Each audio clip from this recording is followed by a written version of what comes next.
কাঁচা আমের সিজন তো চলেই আসলো, এখনও তো এই বছর আচার দেওয়া হয় নাই। তো আজকে প্রথম এই আচার দিতেছি, কাঁচা আমের আচার।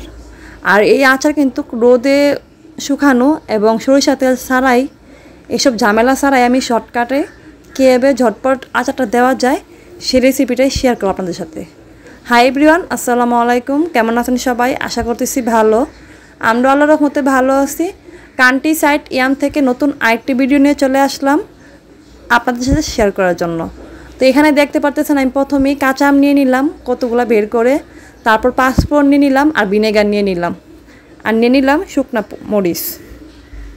তো প্রথমে আমি পাঁচফোড়নগুলা ভালো করে একটু টেলে তারপর বাইটে নিলাম পাটার মধ্যে, শিলপাটার মধ্যে ভালো করে মিহিন করে বেটে নিলাম।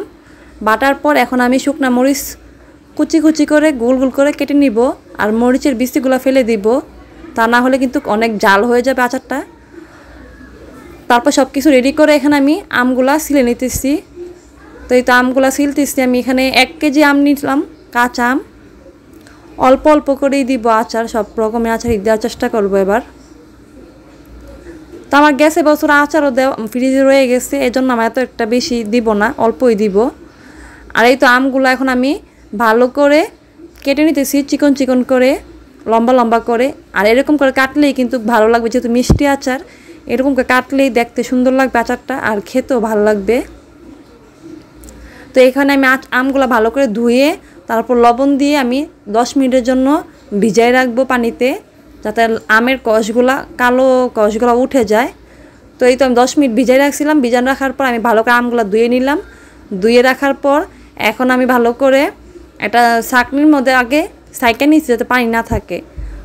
তারপর একটা বলের মধ্যে এখন আমি পরিমাণ মতো চিনি দিব, মিষ্টির পরিমাণ মতো চিনি দিয়ে, আর এখানে আমি বড় চামচ দিয়ে 1 চামচ ভিনেগার দিয়ে ভালো করে মাখায়া, পরিমাণ মতো আমি আবার একটু লবণ দিচ্ছি, অল্প একটু লবণ দিয়ে ভালো করে মাখায়া তারপর আমি ঢাকা রাখবো আধা ঘন্টার জন্য।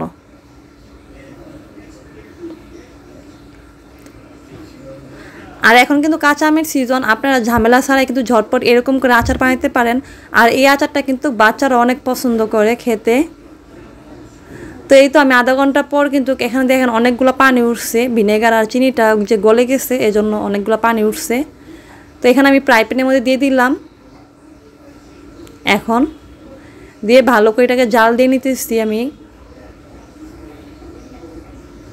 এখন দিয়ে দিব সব কিছু একটু একটু করে, দিয়ে দিলাম বিট লবণ, তারপর বিট লবণ দিয়ে ভালো করে লাড়াচাড়া দিয়ে এখন দিয়ে দিব পাঁচফোড়ন। আর যদি আজকে ভিডিওটা ভালো লাগে আপনাদের কাছে, তাহলে অবশ্যই কিন্তু একটু সাবস্ক্রাইব আর একটা লাইক করে দিবেন। আপনাদের সাপোর্ট কিন্তু আমার খুবই প্রয়োজন, আর আপনারা সাপোর্ট করলে আমি অনেক খুশি হব আর নতুন নতুন ভিডিও করার উৎসাহ পাবো। তো এই তো আমি শুকনো মরিচগুলো দিয়ে দিলাম, দিয়ে ভালো করে এখন চুলার তাপমাত্রাটা কমায় তারপর আমি ভালো করে লাড়াচাড়া দিব। এই তো আমার আচারটা কিন্তু হয়ে গেছে, দেখেন দেখতে কিন্তু অনেক সুন্দর হয়েছে, আর খেতেও কিন্তু অনেক মজা হয়েছে। আমার ছেলে কিন্তু এই আচারটা অনেক পছন্দ করে। তো আপনাদের কাছে কেমন লাগলো দেখতে সেটা কমেন্ট করে জানাবেন। ভালো থাকবেন সবাই, আল্লাহ হাফেজ।